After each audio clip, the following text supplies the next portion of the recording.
Hey guys, Mike with Nerd Problems Gaming here, and today's video I'll be walking you through how to get over 30,000 blood echoes pretty much every 5 minutes as you play Bloodborne. So the first thing that you want to do is make sure that you equip the different moon runes, and these actually increase the number of blood echoes that you get as you play. And so there's 3 available in the game when you go through and find them all, but in this video we'll be using 2 of them, and you're going to get over 30,000 blood echoes. And so they're found throughout the game. You're still going to get a ton of blood echoes if you don't have all 3 or even 2 of them, but you're going to get well over 30,000 different blood echoes by using 2 of them. So make sure you've got your best weapons equipped and have all the items that you need before you go into this.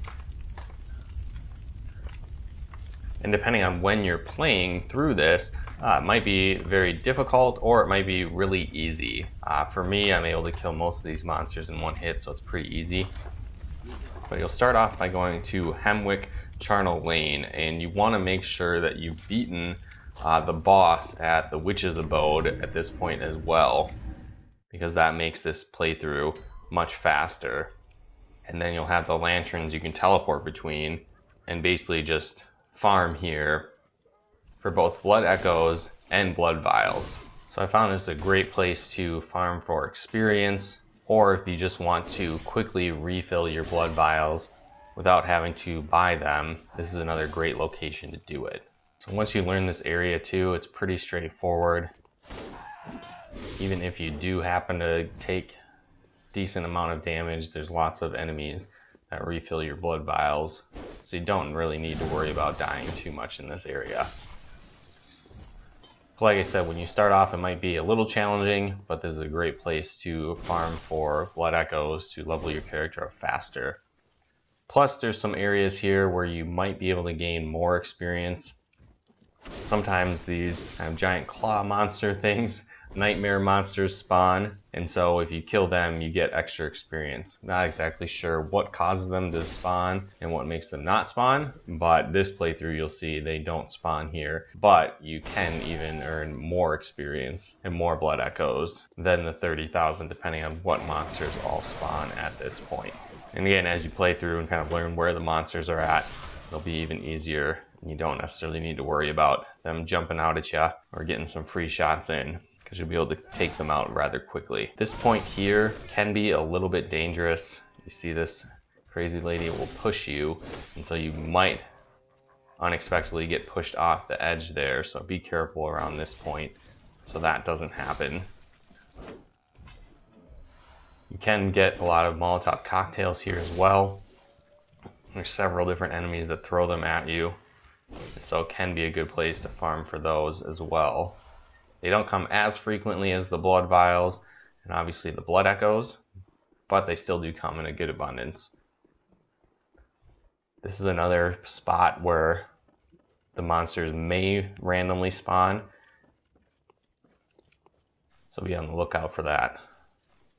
Like I said, you can kind of do this level in either order. You can come around the back here and on the rooftops, or you can go through the gate. The first time you come through this level though, you're going to have to come this top route because you won't have opened the gate yet. But on future run-throughs, it's just going to be kind of based on your preference which route you like to go. They both take about the same amount of time.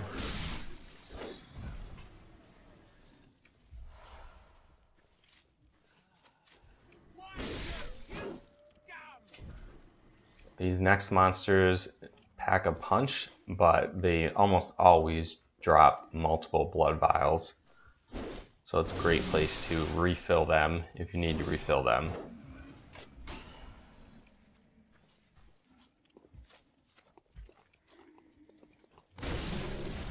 This part can be a little tricky. There's a lot of dog monsters that jump out of nowhere, it seems like, and they really blend into the background. So make sure you pay attention at this point so you don't get overwhelmed by dogs coming after you. You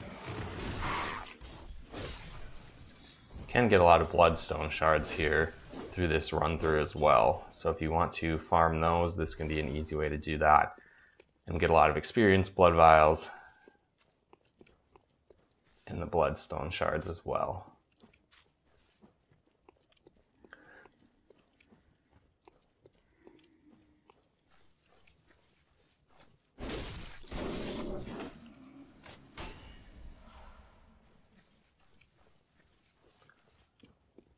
So again, really coming on the end of it here. These are the last 3 monsters you're going to fight. And then at this point, don't really worry about refilling your health, because you should be able to just run to the lantern at the end of the stage here and then return to the Hunter's Dream. And when you do that, it's just going to refill your life automatically. But like I said, make sure you've beaten the Witch's Den bosses here. Otherwise, you'll have to beat them, so I would refill your life at that point. But again, guys, like I said, super simple. Takes about 5 minutes. And again, depending on the moonstones you have, you can generate well over 25,000 blood echoes on up to nearly 40,000 blood echoes. So it's a great place to farm for those blood vials and more, and level up your character quickly. Again, hopefully you enjoyed this video, and we'll talk to you more soon.